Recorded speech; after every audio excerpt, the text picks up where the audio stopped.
¿cuáles son las ventajas o cuál es una de las ventajas de los modelos en capa? La principal ventaja de los modelos en capas es la modularidad. Veamos bastante breve, bastante rápido, qué es lo que hace cada una de estas capas, de qué se trata cada una de ellas. Y vamos a partir por la capa de aplicación, para que sea más fácil de entender. La capa de aplicación genera los datos que en realidad son los que a nosotros como usuarios nos interesa. Los datos de aplicación son generados por una aplicación, por un software. Puede ser un navegador web, puede ser un cliente de correo, puede ser tal vez un cliente de mensajería instantánea, un cliente de BitTorrent, cualquier tipo de aplicación que requiera generar tráfico a la red. Hoy en día existen muchas soluciones de software que pueden trabajar en red. Entonces, la capa de aplicación lo que hace es darle a estos software la capacidad de entrar al mundo de las redes, la capacidad de poder conectarse en redes. Esta capa provee todas las APIs, los códigos fuentes y todo lo necesario para que el programador y el desarrollador de la aplicación pueda conectarla en red. Si no existiese la capa de aplicación, las aplicaciones de hoy en día serían igual que el antiguo Edit o el bloc de notas o Paint, aplicaciones que no tienen ninguna funcionalidad en red. Así que pueden ustedes ver cuál es la importancia de la capa de aplicación. La capa de presentación del modelo OSI, la capa de presentación se ocupa de algo súper sencillo que muchas veces pasamos por alto, del formato, la sintaxis de los datos. Un ejemplo muy clásico para poder explicar cómo funciona el modelo OSI, modelo TCP/IP, es el típico ejemplo de la carta escrita.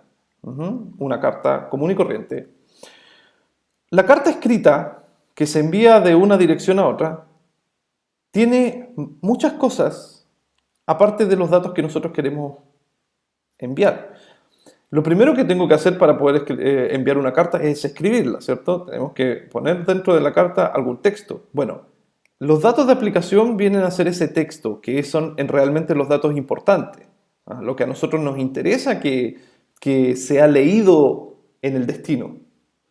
Pero la capa de presentación se preocupa del formato. ¿Qué es el formato? En nuestro ejemplo de la carta viene a ser que la carta sea escrita en español y que el receptor también la pueda entender en español. No sacamos nada con enviar datos hasta el otro extremo del mundo si van a llegar en una codificación que el destino no entiende. Entonces, la capa de presentación es la responsable de definir el formato, la sintaxis, para que ambos lados puedan comunicarse correctamente. Algunos ejemplos de esta capa, bueno, tenemos XML, JPG, SSL, tenemos también HTML, etc. Hay distintos tipos de codificación. ¿Ya? Todo eso va en la capa de presentación. Algunos ejemplos de aplicación, bueno, los más típicos tenemos HTTP, DNS, DHCP, que son protocolos de aplicación bastante conocidos que nosotros vamos a ver más adelante en profundidad cada uno de ellos. Bueno, la capa de sesión es la que se encarga de generar la sesión de un lado a otro. Es la que se encarga de abrir los puertos de comunicación, cerrar las sesiones, mantenerlas activas y todo lo necesario para poder funcionar en red.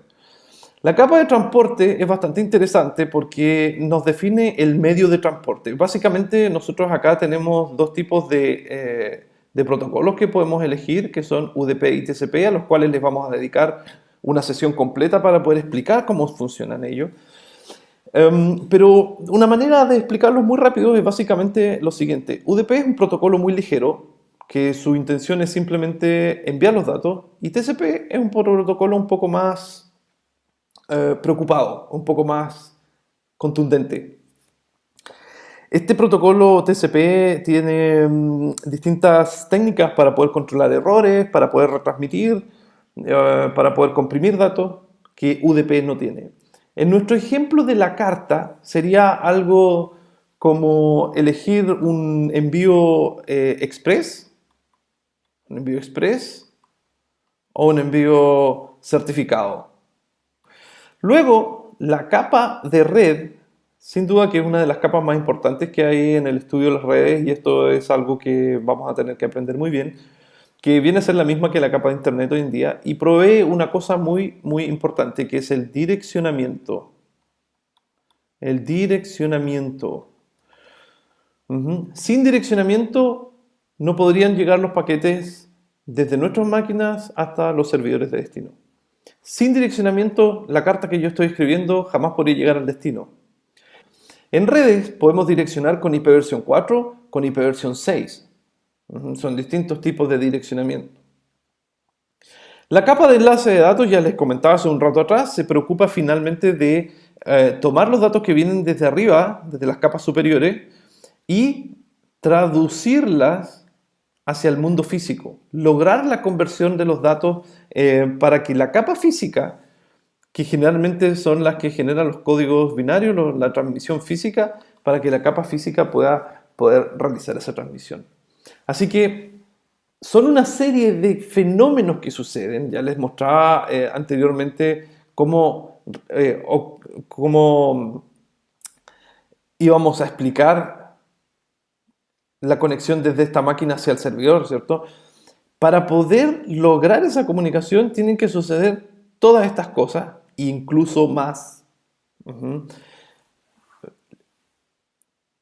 Ya vamos a explicar el concepto de encapsulación, que va a ser lo más importante de este capítulo, pero en estricto rigor esto funciona de esta manera. Ahora, ¿qué es lo importante? Es que en la capa de aplicación del modelo TCP/IP ahora absorbe las tres funciones que yo les mencioné al principio, que son el soporte para las aplicaciones en red, el formato de los datos y alguna información de sesión. Estas tres funciones están hoy en día fusionadas en una sola capa que se llama aplicación.